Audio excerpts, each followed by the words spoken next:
In this module of the Augmented Reality Smartphone project, there are two parts, where I will start with the IKEA Catalog project. This is project number 1, and I want you to go and download this app.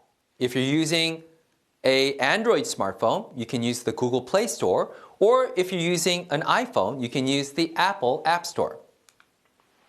The IKEA Catalog provides an augmented reality 3D placement of furniture in the camera's view of the smartphone. Looking into its mode, you can see it right here. Then, placing it on an example, this is a desk in my laboratory, which we cleaned up for this project, to show you an example. You can change the height to see how the 3D AR image can be changed. And based on the height option right here, then you can replay the tutorial to see further details, which I recommend. Looking into the tutorial, you can review all options in the tutorial to see how the 3D augmented reality furniture image can be changed. Please take a close look because we are going to go through these experiments.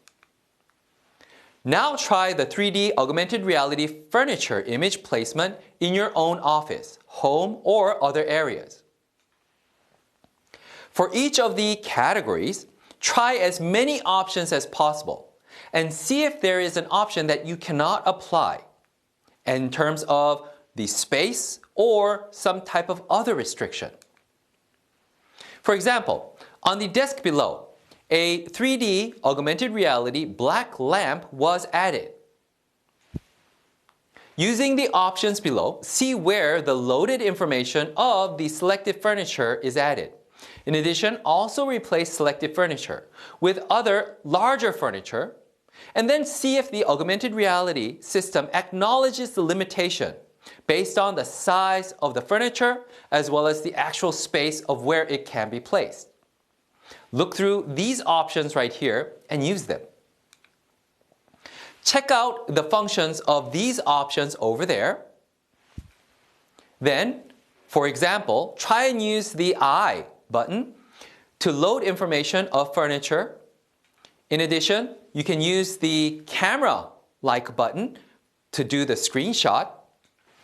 And then, these are the experiments that I want you to conduct. Using the various options, find when the performance is poor in terms of cannot place a furniture item even when the space is sufficient. The application places a furniture item in a space that is unrealistically too small for it to be placed. Also look for the cases where placement of information of an item is incorrect or inappropriate. I want you to go through the options and then see where it may not operate properly. And then under what circumstances did that happen? That is what I want you to look into. Also, I want you to help your peers. Give helpful tips. Also, inform others of exciting discoveries that you experience when you're using the IKEA Catalog augmented reality application. In addition, inform your peers about other great AR applications that you will find and that are fun and also helpful. Help others so that they can understand more on augmented reality systems. Thank you. These are the references that I used, and I recommend them to you. There's another project, so hang in there.